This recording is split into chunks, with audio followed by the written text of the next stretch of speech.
Pourquoi la figure de Fidel Castro est-elle si prestigieuse? Parce que c'est un homme-principe. Il symbolise des principes, un peu comme Maximilien Robespierre était l'homme-principe. Vous aurez remarqué que j'ai une sympathie particulière pour ce personnage historique, puisque ce n'est pas la première fois que je parle de lui.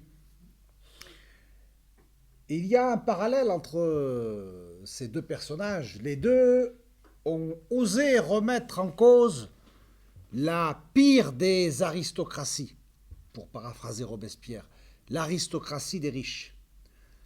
Ils ont osé affirmer que le peuple avait un droit souverain à jouir comme il l'entendait de ses richesses nationales, et bien entendu, c'était un discours qui n'a jamais plu ni aux thermidoriens pour l'époque de Robespierre, ni aux États-Unis pour ce qui est de Cuba et de Fidel Castro.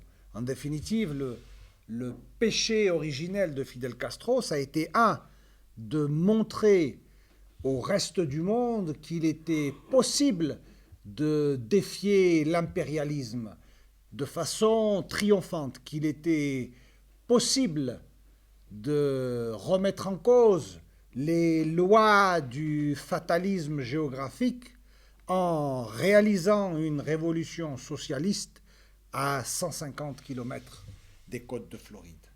Et c'est la raison pour laquelle Cuba aujourd'hui est d'abord et avant tout une puissance morale. Celle qui défend le droit des peuples du Sud à jouir des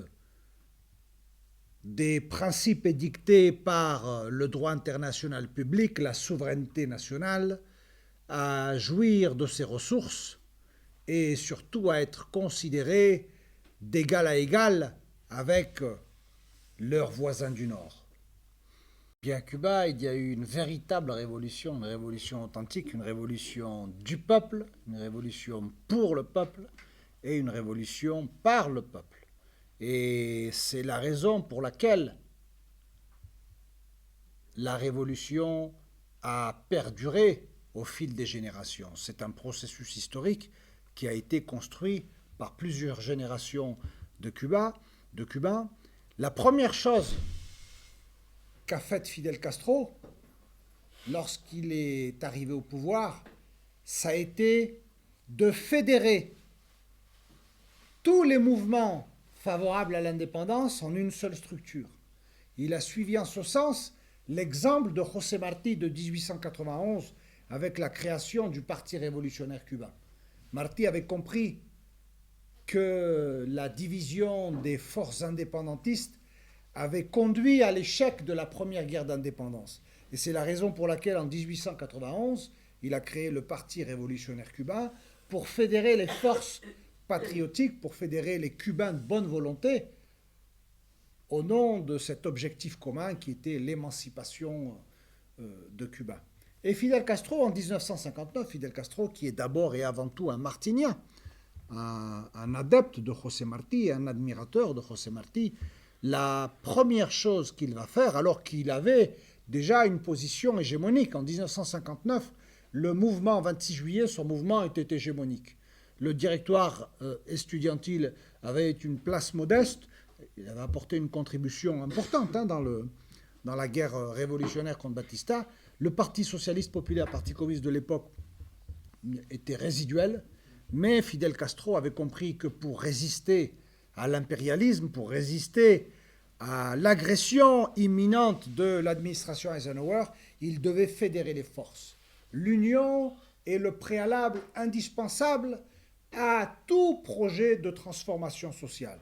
Et c'est la raison pour laquelle il a créé les organisations révolutionnaires intégrées en 1961, qui ensuite s'est appelé le Parti unifié de la révolution socialiste en 1963 pour devenir le Parti communiste cubain en 1965. Aucun processus de transformation sociale ne peut se faire dans la désunion. Donc la première règle, c'est l'union. Qui dit union dit capacité de négociation, dit travailler sur ce qui nous unit et non pas sur ce qui nous divise. Ça, c'est la règle. L'union est le préalable fondamental à toute création d'alternatives sociétales. Et c'est la leçon qu'ont donnée les Cubains. Et surtout, la révolution cubaine a été faite par des femmes et des hommes, par le peuple. Elle n'a été imposée, elle est venue d'en bas. Elle est venue de la terre, elle est venue des paysans, elle est venue des ouvriers, elle est venue des femmes discriminées, elle est venue des populations noires et mulâtres oubliées de l'histoire. Et c'est la raison pour laquelle elle perdure encore à ce jour. C'est la raison pour laquelle, malgré les difficultés, parce qu'il ne faut pas sous-estimer les difficultés, les vicissitudes quotidiennes qu'endurent les Cubains, c'est très difficile. Michel en a parlé tout à l'heure.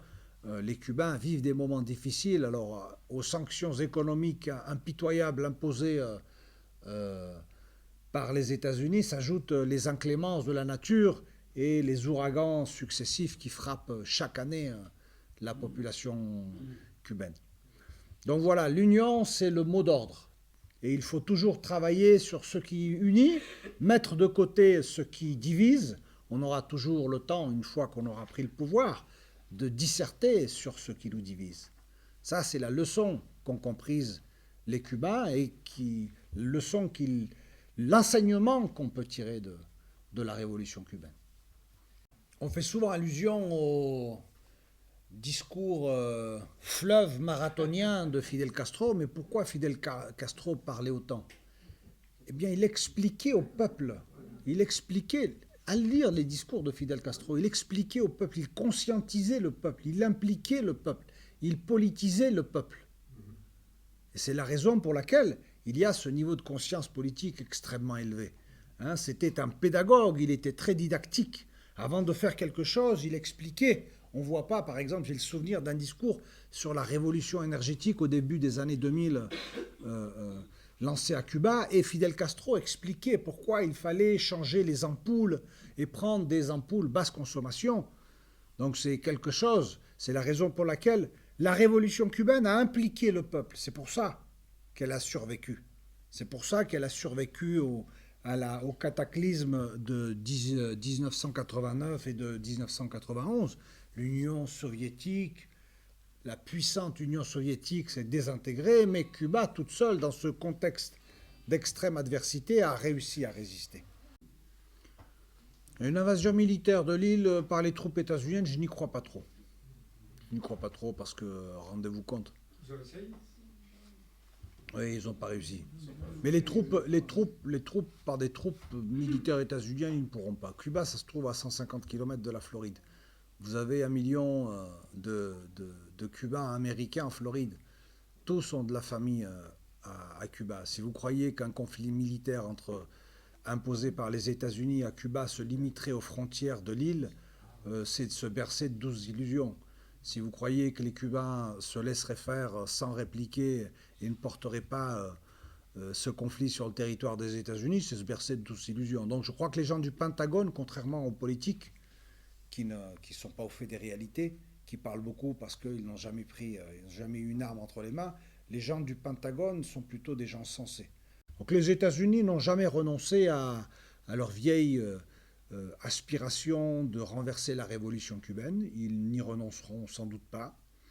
Mais je crois que les Cubains sont habitués à vivre avec cette réalité, avec cette hostilité permanente. Ils savent que peu importe le locataire de la Maison-Blanche, ça ne changera pas.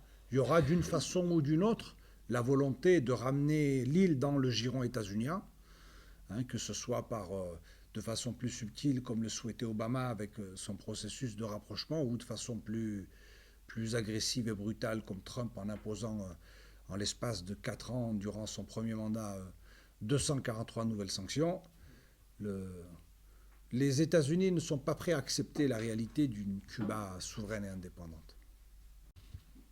Fidel Castro a toujours dit la vérité au peuple. Il a impliqué le peuple dans le processus révolutionnaire et il a défendu les intérêts du peuple. Il n'y a pas de mystère. Si les politiques veulent être réélus, veulent être veulent avoir l'assentiment populaire, défendez les intérêts du peuple. Placez l'intérêt général au centre du projet de société et vous verrez que vous aurez une popularité similaire à celle qu'avait Fidel Castro à Cuba. Et j'insiste encore une fois, c'est celui qui a rendu au peuple cubain son sentiment de dignité nationale.